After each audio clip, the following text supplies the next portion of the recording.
We thought maybe the best way to get us started, since we live in interesting times, though I know lots of people say that lots of times, but as of this morning, President Trump has issued 104 executive orders.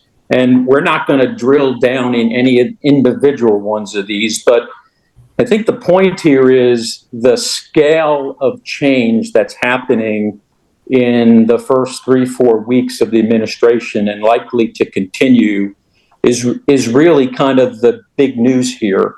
And the questions would be, how do you manage and navigate through this? So I thought I'd turn to the panel and let them react to one of these items or an overall perspective. And so, Vivek, let's start with you.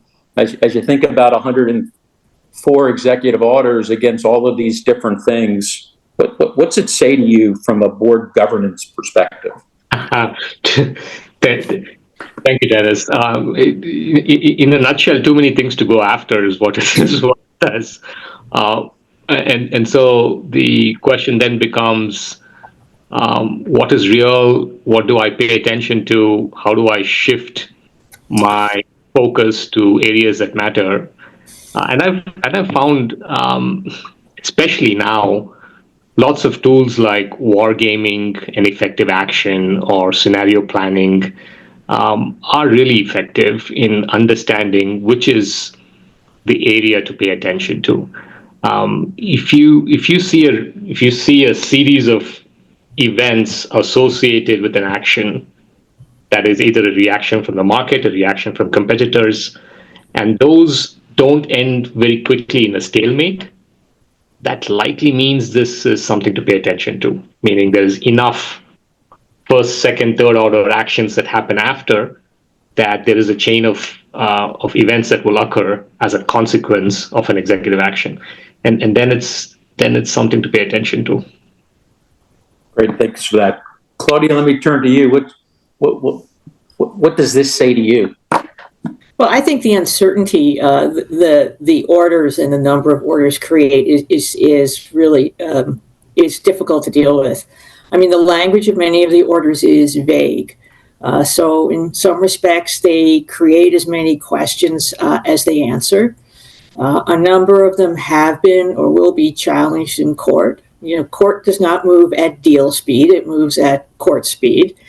And sometimes, you know, these executive orders call for reports. In other words, they are the first step in, you know, potential further changes. You know, it's striking, I think, that they change the economics of certain industries, for example, EVs and transition technologies. And that kind of quick shift from the government, the kind of regulatory shift raises interesting and difficult questions about when you have a project that requires long-term investment, you know, how do you quantify the risk? And then I think, you know, the other thing is you don't just look at yourself, you have to look at the indirect impacts. I think, you know, Vivek, you may have been alluding to that. But it's, you know, it's the second and third order effects that are sometimes going to be the most potent.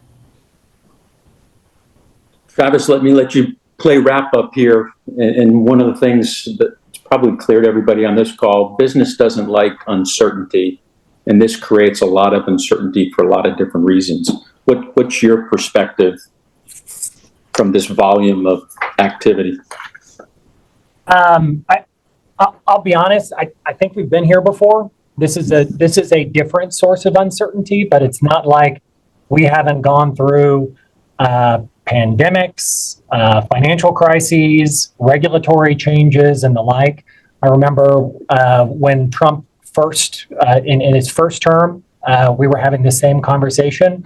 When Biden appointed Lena Khan to the FTC, we had this same conversation. This happens every time we get a new administration.